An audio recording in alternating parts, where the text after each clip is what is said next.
بسم الله الرحمن الرحيم. وإذا طلق الذمي الذمية فلا عدة عليها، وكذا إذا خرجت الحربية إلينا مسلمة فإن تزوجت جاز إلا أن تكون حاملا، وهذا كله عند أبي حنيفة رحمه الله عليه، وقال عليها وعلى الذمية العدة. When a zimmi divorces a zimmiya, right, then there is no iddat upon her. In a harbiya, woman living in Darul Harb, she comes out towards us as a believer, Muslimah, right? Then if she marries, right, then it's permissible, right? She get married immediately, except if she's pregnant. And this is all according to Imam Abu Hanifa rahmatullah alayh. Sahibin rahmatullah say upon her, the harbiya, upon her and upon the zimmiya, there is an iddat. You understand? There is an iddat. So Sahibain say that they both have to do an iddat. Who? Thus Harbiya, she came out to us as a Muslimah. She must observe iddat here in Darul Islam. And they say the Zimmi, when he married a Zimmi and then he divorced her, then she must also, Sahibain say she must observe iddat. أما الذمية فالاختلاف فيها نظير الاختلاف في نكاحهم محارمهم. As of the Zimmiya, the ikhtilaf in this is similar to the ikhtilaf in them marrying their maharims. In other words, according to Imam Abu Hanifa, and وَقَدْ بَيَّنَّهُ فِي كِتَابٍ, and we explained this in Kitab al-Nikah already, that according to Imam Abu Hanifa, if they marry their maharims, وَذَلِكَ فِي دِينِهِمْ جَائِزٌ, that's permissible in their deen, then you leave them like that. You don't worry to interfere with them. And Sahibin say, no, they binded by the rules of the country, Islamic rules of the country. So you separate between them. You don't allow them to marry their maharims, right? So Imam Abu Hanifa also says here now, it's similar to that masla there. So therefore, if they believe then it's permissible to have no iddat, then you leave them on that. You don't force iddat upon them. You understand? وَقَوْلُ أَبِي حَنِيفَةَ فِيمَا إِذَا كَانَ مُعْتَقِدُهُمْ أَنَّهُ لَا عِدَّةَ عَلَيْهَا. And the call of Imam Abu Hanifa is in a situation when they believe is there is no iddat upon her. If they themselves believe no, she has to observe iddat, then he'll also say that she must observe iddat, right? وَأَمَّا الْمُهَاجِرَةُ فَوَجْهُ قَوْلِهِمَا أَنَّ الْفُرْقَةَ لَوْ وَقَعَتْ بِسَبَبٍ آخَرَ وَجَبَتِ الْعِدَّةُ فَكَذَا بِسَبَبِ التَّبَايُنِ. Right? As of the woman who made hijrah, she came from Darul Harb, Darul Islam, she came as a Muslim.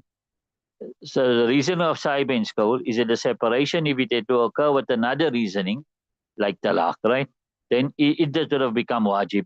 So likewise, when the separation is because of the different countries, you understand?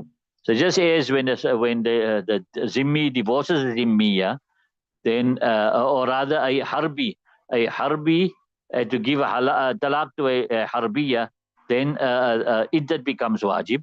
You understand?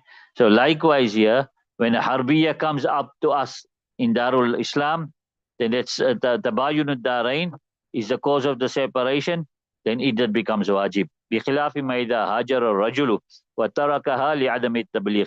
Continue to the situation now, Sahibin say, continue to the situation here where the man, he makes hijrah from Darul Harb to Darul Islam, and he comes here now as a Muslim, and he leaves her there in Darul Harb. Then since she's not addressed by the laws of Shariat in Darul Harb, there is no iddat upon her, even according to Sahibain. وَلَوْ قَوْلُهُ تَعَالَى لَا جُنَاحَ عَلَيْكُمْ أَن تَنْكِحُوهُنَّ. Imam Sahib's dalil to say what? To say that why there is no iddat upon her when she comes into our country as a Muslim. That there's no, the ayat here, there's no harm upon you, there's no problem upon you that you can marry them. In other words, it's only telling you you're allowed to marry them immediately. وَلَأَنَّ الْعِدَّةَ وَجَبَتْ حَيْثُ وَجَبَتْ كَانَ فِيهَا حَقُّ بَنِي آدَمْ. And iddat, wherever it is wajib, in it is the right of Bani Adam. Why are you observing iddat? For the right of the previous husband, right? وَالْحَرْبِيُّ مُلْحَقٌ بِالْجَمَادِ. And the Harbi is connected with inanimate objects. He's just like a desk or furniture. He's not. He's not. We don't regard him as a living object, right? حتى كان محلا لتملك. So much so that he is suitable to be owned. If you go there with your army and you capture them, he becomes your slave, right? إلا أن تكون حاملا now. Except if she's pregnant now. Now she comes across. right? Now you have to hold on. لأن في بطنها ولدا ثابت النسب, because now in her stomach there's a child who's established, whose lineage is established. Out of respect for the child, you have to now hold on because he's got a father. ونبي حنيفة رحمه أنه يجوز نكاحها ولا يطأها لا يطأها. And according to another from Abu Hanifa rahmatullahi, that marrying her is permissible. However, you won't make wati with her. كالحبلى من الزنا, just like a pregnant woman from zina. If you got married to a woman who's pregnant from zina, you can marry her, but you can't make wati until she delivers, right? والأول أصح, but the first call is more sahih, which means they say that according to Abu Hanifa rahmatullahi, that you can marry her immediately if she's not pregnant, right? قال وعلى المبتوتة والمتوفى عنها زوجها إذا كانت بالغة مسلمة الحداد. And upon a woman who has been divorced, right? A bind divorce, right? Mabtuta means bind divorce. Or three talaqs or bind divorce, right? Or the woman whose husband had passed away, when she's a baligha Muslima, then she has to mourn. What meaning mourning here means she must leave out adornment, etc. and all the rules of iddat, right? أما المتوفى عنه زوجها فلقوله عليه السلام لا يحل لامرأة تؤمن بالله واليوم الآخر أن تحد على ميت فوق ثلاثة أيام إلا على زوجها 4 أشهر وعشرة. Right. Nabi Akram statement is not permissible believe a woman who believes in Allah in the last day to mourn upon any mayyat more than 3 days. She can't mourn it unless it's upon her husband 4 months and 10 days. وَأَمَّا الْمَبْتُوتَةُ فَمَذْهَبُنَا. And as of the woman who's got a bind talaq, then that's our mazhab. وَقَالَ الشَّافِعِي رحمة الله لا حداد عليها. There is no mourning upon her. لأنه وجب إظهارا للتأسف على فوت زوج وفى بعهدها إلى مماته وقد أوحشها بالإبانة فلا تأسف بفوته. Because he says this mourning here now, there's no mourning upon her. Why? Because this mourning becomes wajib. Why? To make a parent regret upon the loss of a husband, right? Who has fulfilled his pledge until his death. So he's saying only for the one whose husband passed away, she must mourn.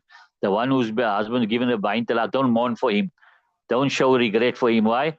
Because this mourning is there for this reason here, to show regret on losing a husband who has been what you right till the end, right? And in this particular case, and he has, this man here has put her into the wilderness by giving her a bain talaq. So there should be no regret with losing him. There should be no mourning. He put her in the wilderness, so you shouldn't show ta'assuf, and you shouldn't show any mourning to show that you are grieving his loss. You understand it? That's what Imam Shafi'i says. ولنا ما روي أن النبي صلى الله عليه وسلم نهى المعتدة أن تختضب بالحناء. Right. وقال الحناء طيب. Right. Our dalil is what is narrated. Nabi Akram prohibited a woman in iddat. That is now we've got an iddat of buying iddat, right? To apply mehndi. And he says that mehndi is perfume. ولأنه يجب إظهارا للتأسف على فوت نعمة النكاح الذي هو سبب لصونها وكفاية مؤنها Okay. And because this iddat is wajib, to express regret upon the losing the ni'mat of nikah, which was the reason of her protection and sufficing her needs or her burden. You understand it? So that's why now she has to observe iddat because of the loss of a nikah. Not worry about the husband. You just the fact of a nikah, which itself is a blessing, that is gone now. So you need to show some regret because that nikah was a means of protecting you and seeing to your needs. Wal ibanatu aqta'u laha min al mauti hatta kana laha an taghsilahu mayitan qabla al ibanati la ba'daha. Right. Then we say here now, ibana is more, it breaks the nikah more, right, than death. In other words, So now we're trying to put a similarity now. You're saying, because we said you must mourn if your husband passed away and if you got a bain talaq, right? But what we're showing here now is that to a greater extent you have to mourn when your husband when you got a bain talaq, because a bain talaq breaks the nikah of more than death. The bain talaq breaks the nikah more than death. So much so that it's permissible for uh, for her to give ghusl to the husband when he is dead, before an ibana talaq and not after it. What does this mean here now? That say you gave your husband, the husband gave his wife a bain talaq, right? And then he dies, and then there's no man to wash him. Then she can't wash him. You understand it?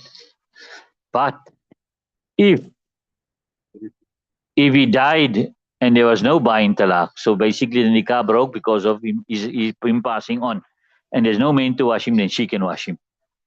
You understand it now?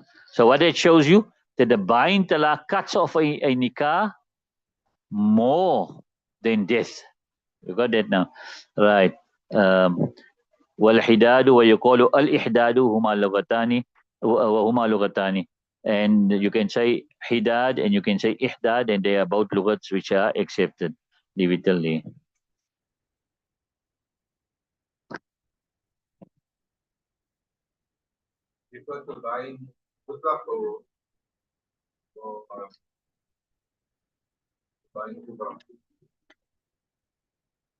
So as I was saying, that you get one is buying by giving a buying talaq, right? And one is buying after 3 talaqs. Both, yeah, both, yeah.